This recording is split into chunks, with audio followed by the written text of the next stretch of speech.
Here, under an oak tree, newly freed African American students listened in January 1863 as the Emancipation Proclamation was read aloud. Union General Benjamin Butler's contraband of war decision at Fort Monroe in 1861 anticipated that day, enabling hundreds of enslaved African Americans to reach freedom in the Union lines. The rising number of contrabands camped here prompted the establishment of schools. Antebellum slave codes had forbidden the education of slaves, and the freedmen exhibited a great thirst of knowledge. Hello, we're at the great Emancipation Oak tree on the campus of the beautiful Hampton University, the standard of excellence. Now, this tree is called the Emancipation Oak tree because the first reading in the South of the Emancipation Proclamation was read right here at this tree. The slaves did not know why they were being gathered. The contraband slaves came over from what was then Fortress Monroe, and they came over, and some came from everywhere. Some were here in shackles and chains. They didn't know why they were being gathered. And they were told right here at this tree that they were now free. Can you imagine being told after hundreds of years, you're free? It's amazing how this tree is still standing today. And there's a seedling from this tree right here in Newport News, Virginia, our neighboring city, at Booker T. Washington Middle School on Chestnut Avenue in Newport News, Virginia. Just as we say, we allow our lives to do the singing, Emancipation Oak is no different. As you can see behind me, it's Clark Oak. Clark Oak was one of the seedlings from Emancipation Oak. In 1935, a seedling from the Emancipation Oak was planted by Booker T. Washington Elementary School. The seedling was obtained by Aisha Sims, a horticulturist at Hampton Institute. A groundbreaking ceremony was sponsored by the Ever Blooming Gardening Club, a group of black women dedicated to garden preservation in the city. The Clark Oak was named for Norris Berkeley Clark.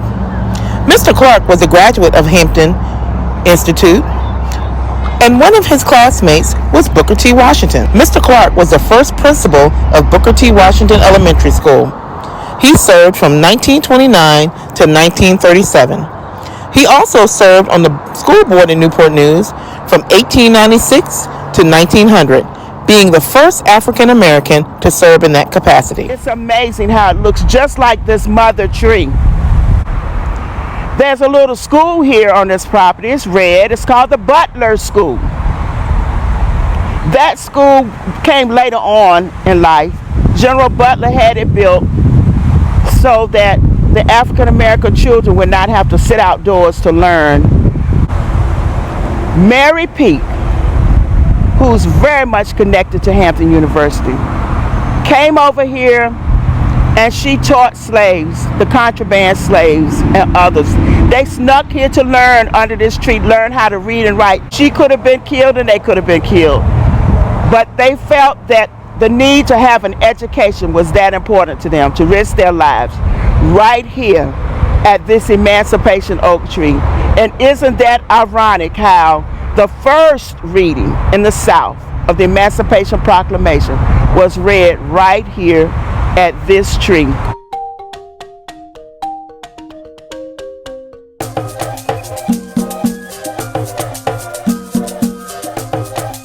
Good afternoon. My name is Chamony Small. I am currently a resident of Hampton, Virginia, and a graduate of Hampton University. I have been teaching in the state of Virginia for about 25 years, and I want to talk today about my experience with Emancipation Oak at Hampton University. It was 2008. I was tasked to coordinate our family's reunion here in Virginia. We are the small Smith-Austin family, and it was quite the monumental task because none of my family is from Virginia. I wanted for my family to be able to go to Emancipation Oak at Hampton University, just so they could see what it meant to those Blacks in Virginia to be free, and so that they can reflect upon the freedom that was gained by our family members before slavery was legally over. When you asked me, did I have any pictures of my family reunion, I couldn't find not one. So I didn't take pictures the way I do now, and maybe other family members might have taken pictures, but I don't have any. But I looked for them, and while I was looking for them, I came upon this photo, and it is a tree in Ghana, Africa, that looks very, very, very close to Emancipation Oak. I went to Ghana in 2005 with my dad, Professor James Small, who does educational tours there. And in the picture, you see the entire tour group at this tree.